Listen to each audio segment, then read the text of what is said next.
Welcome back दोस्तों, आप लोग एक बार फिर से स्वागत है रिपोर्टिंग रोबोट में। और अब मैं आपको बताने जा रहा हूँ एरर क्या होता है एक्सेल में।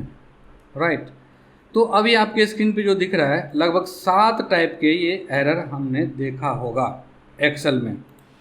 थोड़ा सा मैं आपको बैकग्राउंड बता देता हूँ एक्सेल का क्या होता है एरर से संबंधित। ये जो हैश एन है ना दोस्त, हैश एन एरर तब आता है जब आप कोई भी फार्मूला लगाते हो लाइक वी लुकअप इंडेक्स और समथिंग, और वो डेटा एग्जिस्ट नहीं करेगा ना तो हैश एन का एरर आएगा। राइट, जैसे कि मान लीजिए मेरे पास मैं एक डेटा बना लिया, एक डेटा है ए बी सी, राइट, इसके अगेंस्ट में कुछ नेम है 1 2 3 और मैं यहाँ पे ए को वी लुकअप लगा रहा हूँ। ठीक, ए को वी लुकअप लगा रहा हूँ, मैंने कहा वी लुकअप लगा के, और मुझे ए के अगेंस्ट में जो है आप हमें दे दो 2 0। राइट, तो ये दे दिया। लेकिन मान लीजिए मैं कह रहा हूँ कि मुझे डी का डेटा दे दो, तो डी है ही नहीं यहाँ पे, तो डी नहीं है तो क्या दे देगा मुझे, हैश एन दे देगा। इसका मतलब हैश एन का मतलब ये कह रहा है कि जो रेफरेंस आप सर्च कर रहे हो वो डेटा सोर्स में अवेलेबल नहीं है, उस केस में आपको ये वाला आएगा। रेफरेंस क्या होता है, रेफरेंस हो जाता है कि मान लीजिए इसी डेटा को अब मैं कॉपी कर लेता हूँ और मैं यहाँ पे 2 के जगह ना यहाँ पे रेफरेंस मैं 3 दे देता हूँ जो कि है ही नहीं, और यहाँ पे ए छोटी ये दे दीजिए, रेफरेंस मेरा हिल गया। ओके, तो अब मैंने क्या किया, मैंने कहा कि भाई मुझे 3 दे दो, जबकि 3 है नहीं हमारे पास, 2 ही तक डेटा है। उस केस में क्या कर रहा है, ये रेफरेंस एरर दे रहा है, तो रेफ एरर आएगा।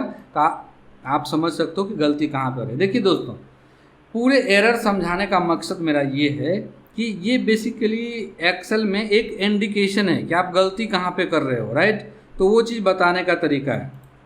ठीक है, वैल्यू क्या होता है, वैल्यू में होता है कि जब भी कुछ आप मतलब आप जो है एग्रीगेट फंक्शन ज़्यादातर आप करोगे ना, जैसे सम करोगे और कुछ चीज़ वैल्यू नहीं होगा, जैसे कि मान लीजिए मैं कह रहा हूँ यहाँ पे प्लस करता हूँ इक्वल टू ए प्लस, यहाँ पे मैं 1 कर देता हूँ, तो 1 तो वैल्यू है बट ए थोड़ी ना वैल्यू है।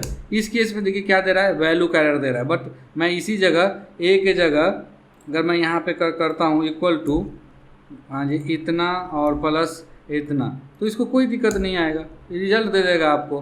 तो आपको समझना है कि जो कुछ भी आप कर रहे हो ना उसमें वैल्यू का प्रॉब्लम है, डेटा फॉर्मेटिंग की प्रॉब्लम हो सकता है, या जो इस डेटा को आप प्लस कर रहे हो वो नंबर ना हो करके टेक्स्ट है। ये डिव क्या होता है, डिव बेसिकली होता है कि जब भी कोई लॉजिकल पैरामीटर आपको किसी भी नंबर को 0 से डिवाइड कर रहा हो। अक्सर जब हम लोग कैलकुलेशन करते हैं ना कोई भी चीज़ का परसेंटेज वगैरह सब पे, तो ये वाला फार्मूला आ जाता है।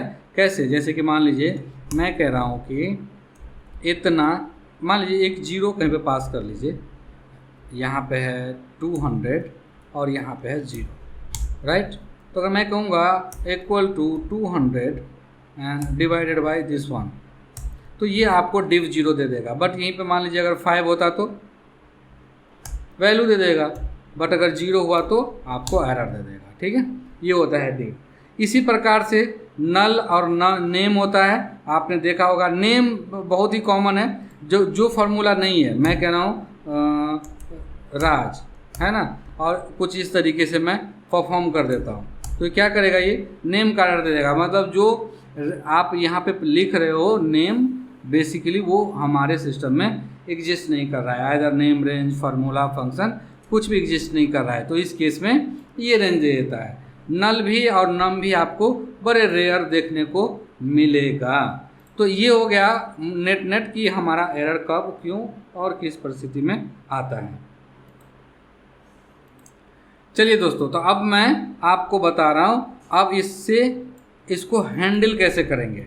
तो इसको हैंडल करने के लिए अपने पास 4 फार्मूले हैं, इन चारों फार्मूले से हम हैंडल करते हैं। सबसे पहले इस फार्मूला को कौन एरर हैंडलर पहचानेगा या उसको हैंडल कर पाएगा, उसको समझिए, तभी तो आप लगाओगे। चलिए, तो अब देखते हैं कि कैसे होता है ये। इन चारों को आप ले आओ यहाँ पे 1 बाय 1। इज एन ए, अगर आप लिखते हो ना इज एन ए, और अगर आप पास करोगे तो ये कह रहा है true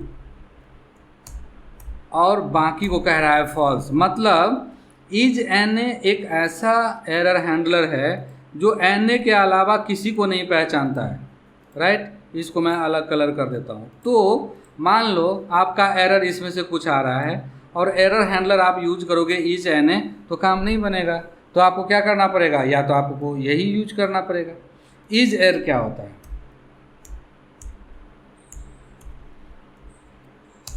is error N A के अलावा सबको पहचानता है, मतलब बिल्कुल उल्टा, इसके बिल्कुल अपोजिट, राइट। तो अगर हैश एन ए है तो आप इज एन ए यूज करो, राइट। इसके अलावा कोई भी एरर है तो आप इज एरर यूज कर सकते हो अभी तक के मामले में। ये है is error. Is error basically क्या होता है, इज एरर ना सबको पहचानता है, जैसे कोई भी हो सबको। और इफ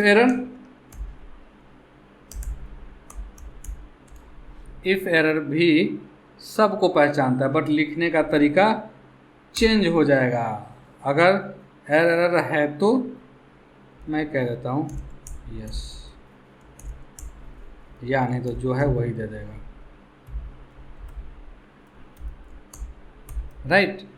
अब इसमें क्या होता है कि ये जो लास्ट के जो दो एरर हैंडलर है ना, ये यूनिवर्सल है, ये सारे एरर पे काम करेगा। बट ये दोनों जो है ना, ये स्पेसिफिकली काम करता है, एक काम करता है एन ए पे, एक करता है बाकी ऑल पे।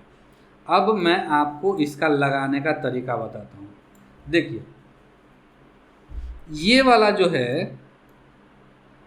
तीनों, ये तीनों के तीनों ओल्ड वर्जन है, पुराना वर्जन है, और ये वाला नया है। नया आई मीन कि 2007 और एबव के वर्जन में ये दिखेगा आपको, बाकी पुराने पे नहीं दिखेगा, पुराने पे यही हुआ करता था। तो अब मैं बता देता हूँ आगे कि एरर पे काम कैसे करना है, राइट। एरर हैंडलर के साथ डील कैसे करना है। चलिए तो आपके लिए कुछ डेटा बनाता हूँ। दोस्तों मैंने यहाँ पे 2 डेटा सैंपल लिया है। इस 2 डेटा सैंपल में करना क्या है अपने को, यहाँ पे देखोगे आईडी, तो कुछ आईडी मैंने यहाँ से लिया है, कुछ आईडी यहाँ से लिया है, दोनों के रेंज अलग अलग है। अब मैं अगर वी लुकअप लगाऊंगा, जैसे कि ये है डेटा सेट 1, ये है डेटा सेट 2, आप ये ऐसा समझ लीजिए। मान लीजिए मैं सिंपल वी लुकअप लगाने वाला हूँ,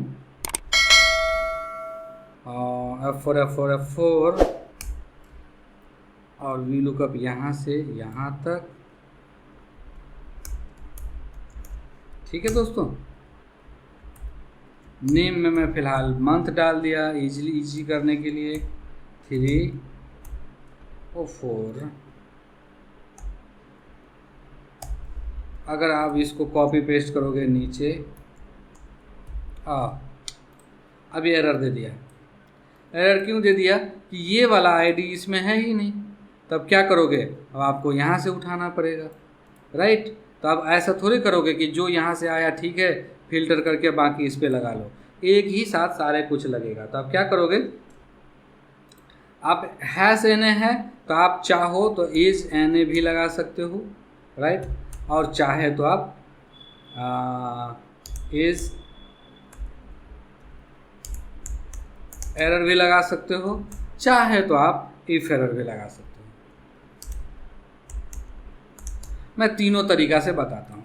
जब आप देखिए इन दोनों का लिखने का तरीका सेम है, इस दोनों में कोई चेंजेस नहीं है, इसमें थोड़ा सा चेंजेस आएगा। तो सबसे पहले एरर को आइडेंटिफाई कैसे करेंगे। एरर को आइडेंटिफाई करने के लिए आपको लिखना पड़ेगा इफ़, है ना, इफ़। अब आप दोनों में से कुछ भी लिख सकते हैं, इज एन ए या इज एरर। तो मैं लिखता हूँ इज एन ए, और अब ये वाला तो चला गया आपका एन ए। अगर एरर हुआ तो तब आप कहोगे क्या कि अगर एरर हुआ, मैं इसको कॉपी कर लेता हूँ एप्पल के लिए। एरर हुआ तो आप जो है यहाँ पे 0 कर देना, आइडेंटिफिकेशन के लिए, और एरर नहीं हुआ तो आप मुझे डेटा दे देना वी लुकअप का। ठीक, ये बंद, और इसको यहाँ बंद होगा, ये होगा तो 0, नहीं होगा तो ये, इसको हटाइए, राइट।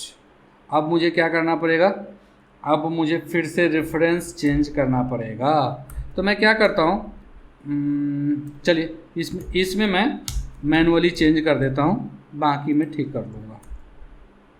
3 और इसमें 4, मुझे रो मैच इसमें से कुछ लगा लेना चाहिए सो दैट कि बार बार मुझे चेंज ना करना पड़े।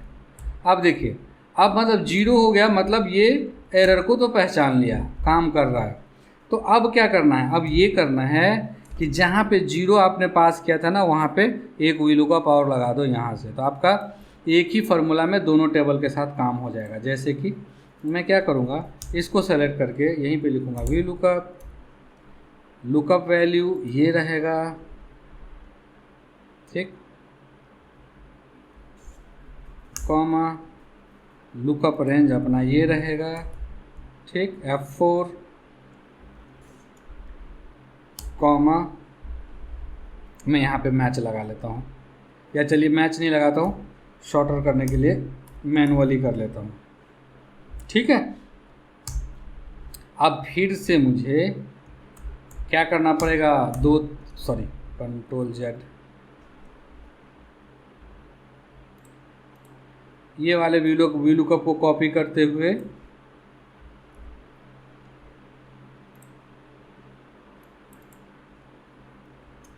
और यहाँ पे 2 के जगह 3, और अब यहाँ पे 0 को और 2 के जगह 4। ठीक है दोस्तों, और अब अगर आप इसको कॉपी पेस्ट करोगे तो देखिए आ गया दोनों जगह से, इस डेटा से भी और यहाँ से भी आ गया। चेक करोगे आपको तो ये मिल जाएगा, राइट। तो इस तरीके से इस पे काम करते।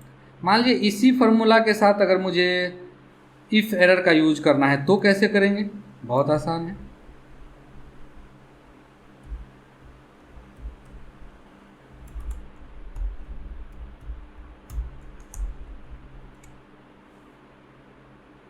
हटा दीजिए,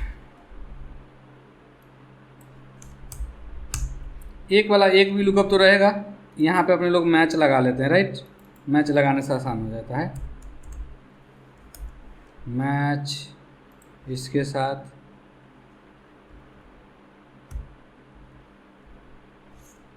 बार बार अपने को 2 3 4 लिखना नहीं पड़ेगा।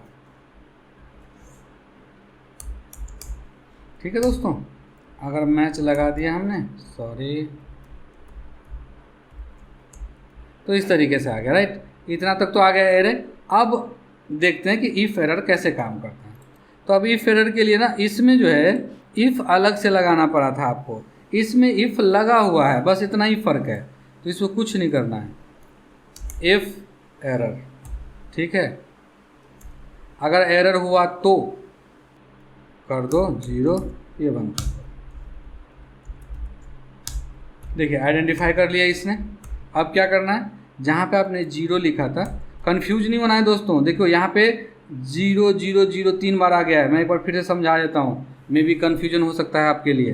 देखिए पहला मैच, ये मैच का 0 है। दूसरा वी लुकअप, ये वी लुकअप का 0 है, ठीक है। और ये है इफ एरर, ये इफ एरर का 0 है। तो मैं इफ एरर के 0 पे वी लुकअप लिखूंगा, ठीक है ना। 0 0 0 ही हो गया था। चलिए 1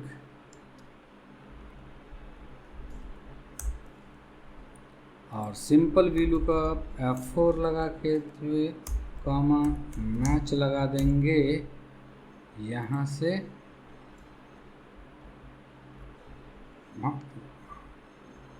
फ्रीजिंग बहुत ज़रूरी है, फ्रीजिंग अगर थोड़ा भी गड़बड़ हो गया ना, काम नहीं करेगा। मैच को बंद कर दिया और अब यहाँ पे ये बंद हो गया, वी लुकअप बंद होगा और इफ एरर बंद होगा, ठीक है। देखो